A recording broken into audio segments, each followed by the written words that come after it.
Hello and welcome back to my channel Inspiring Life Changes. My name is Colette and this is the last part of the Aquarius astrology reading that I did earlier. I don't know what's going on. There seems to be a bit of a theme happening with my videos at the moment where I almost get to the very end and then something happens, cuts it off. It could be a phone call, it could be just my phone decides to turn itself off. No idea, but it seems to be ongoing at the moment, so I'm just going to go with it and just kind of do this as a part 2. So it is just a very quick rundown of what I was saying earlier, that finally in your 10th house of Capricorn we have the sign of Scorpio, and that sign has been very, very busy for the last 8 weeks. All sorts of things have been happening in it. Mercury moved in there during I think it was the beginning of October, and about the beginning of October that Mercury moved in. And then of course it's also had it might have even been late September, but anyway, it's been there for nearly 8 weeks, and Mercury has gone retrograde during that time. So Mercury is still there now, direct, because it went direct on the 19th, and on the 20th was when Mars entered Scorpio as well. And of course we have also had the Sun go right the way through. Scorpio is now in Sagittarius, and plus we had the Mercury conjunction with the Sun while Mercury was in retrograde, which I have done a video on. If you're interested in going and looking at that video, there's a bit of astrology and also a tarot reading at the end as well. So if you want to find out more information about that, or think it might give you some more insights into the bigger picture of what's happening in the world collectively and also individually, that video is on my channel under 1111 portal. Sun Mercury conjunction. Anyway, carrying on with this astrology reading. So yeah, Mercury has been digging down. Mercury has been a bit like a detective over these last 6 weeks or so, and is still, for those that have Mercury retrograde, you may find that the retrograde period was quite the easy part. I myself have Mercury retrograde, and I know that the Mercury retrograde season, or that time, I don't have as much trouble with it as when it actually starts going more direct. That's when I kind of get all the stuff that's kind of been dug up from that particular sign, and the issues for whatever that's about for me, I have to face during the more direct phase rather than during the actual retrograde. So that may also occur for some of you Mercury retrogrades out there. You may find that this part is going to be more of the kind of facing up to the stuff that's been dug up.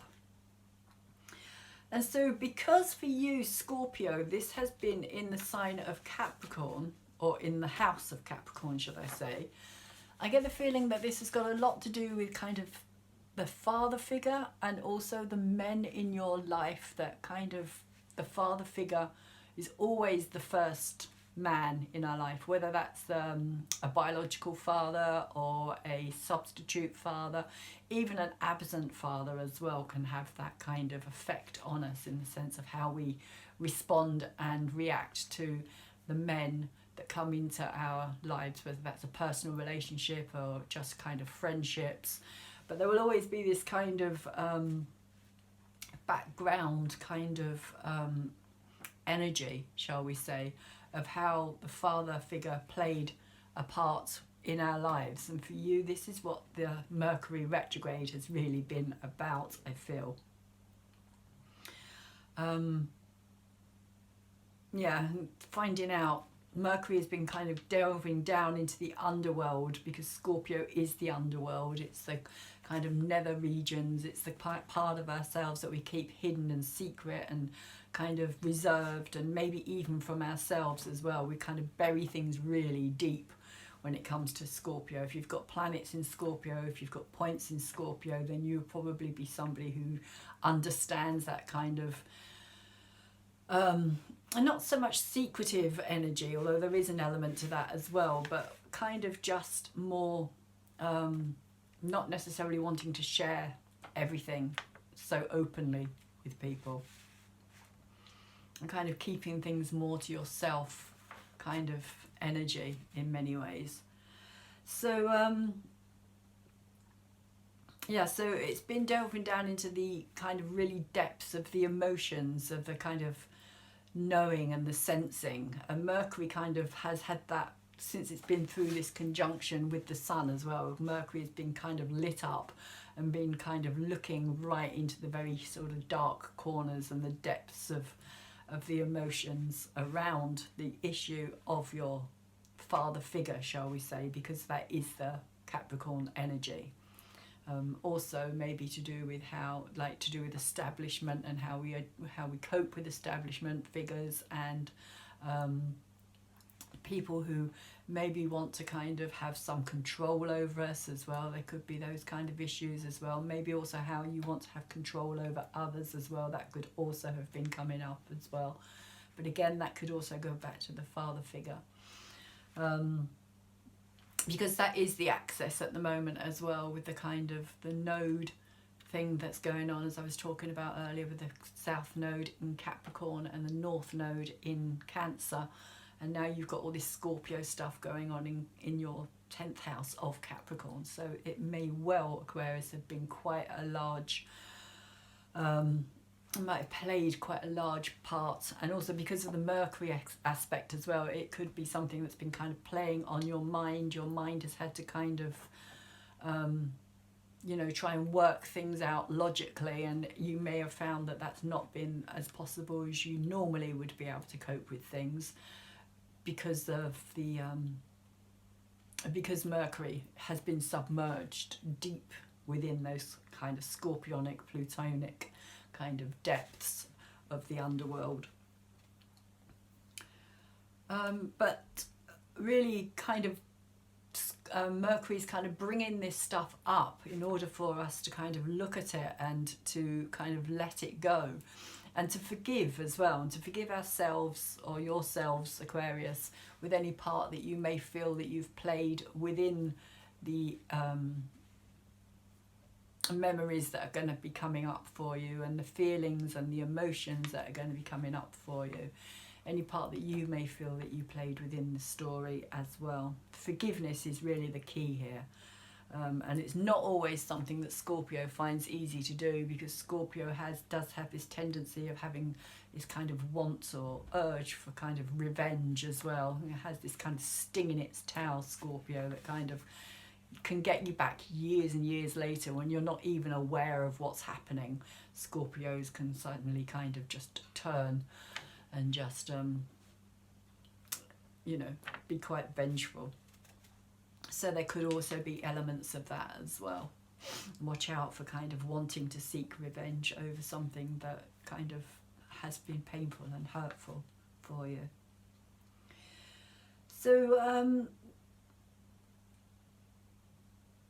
a couple of days before the new moon in Sagittarius as well, the moon, Mars entered in Scorpio.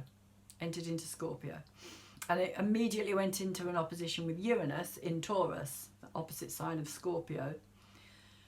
And it started, which for you is your Capricorn Cancer axis as well, which is quite interesting. So for you, it's kind of brought up that I feel kind of it's really kind of highlighted those issues, both possibly with your father and your mother, in the sense of also it's in that Cancerian kind of axis, not Cancerian axis, sorry, the South Node axis, as I was talking about earlier, the mother and the father. So Mars is now going to move forward. And the thing is about Mars is that it's an activator, it's dynamic, it makes things happen. So Mars is now going to go back over the same energy that Mercury has been over and then back over, and still is going back over. And Mars now is going to join that And so it's going to kind of bring it all back up again. There's going to be an activation, like a final activation of this stuff. So you may find that when Mars hits these spots, that things are going to kind of rise up within you that you may have felt that you dealt with, but maybe not.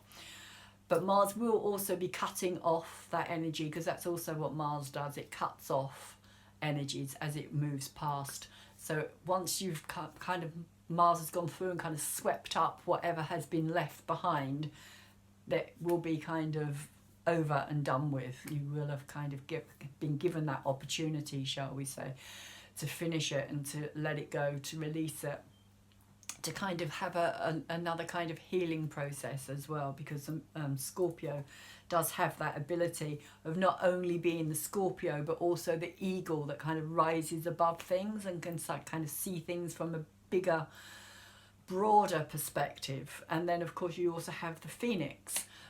There is three different aspects of Scorpio, and the Phoenix is because of course it has, like, you know, it's the birth, it's the death, and it's the rebirth as well. So the Phoenix literally is the kind of rising up out of the ashes, the bird that kind of gives birth to itself again. So there is also that process there as well, that if you kind of work with this energy in a positive way, you may well find that you can clear out this kind of negative energy that's been hanging around, to do with the patriarchal masculine energy that has been in your life in one way or another, having some control over you and some kind of restriction and holding you back on things that you may have wanted to been able to go forward and achieve. So really, I feel it's about leaving that baggage behind and moving forward into a much brighter future for you, Aquarians. And that is where I'm going to leave your reading now. Just would like to say again, there will be a link in the description below for anybody who wants to check out their own natal chart, who doesn't already know it, and maybe check out where your nodes are as well, just because that's quite an interesting thing to know what's going on and what both the South and the North node mean to you on a personal level as well. And also my email will be in the box below as well, in the description box. If anybody wants to get in contact with me for a tarot reading more than an astrology reading, although if you have any issues that you would like to talk to me about astrology as well, I am, like I say, I'm an intuitive tarot reader. I'm not one of these tarot readers, intuitive astrology reader, as much as I'm an intuitive tarot reader as well. I'm not one of these astrologers who kind of looks deeply into your charts in the respect of what's trining what, where and how. I kind of work more with the bigger picture rather than the more mundane kind of day-to-day smaller picture of things. Anyway, that being said, my email is in a description box for anybody who's interested. My PayPal link is also up on my site as well, so anybody who would like to give a donation to this channel would be greatly received. And hopefully I will see you back next time, and I hope also that this has been of some help to you, and wish you all the best, and I will see you hopefully again. Take care, Aquarius. Bye bye.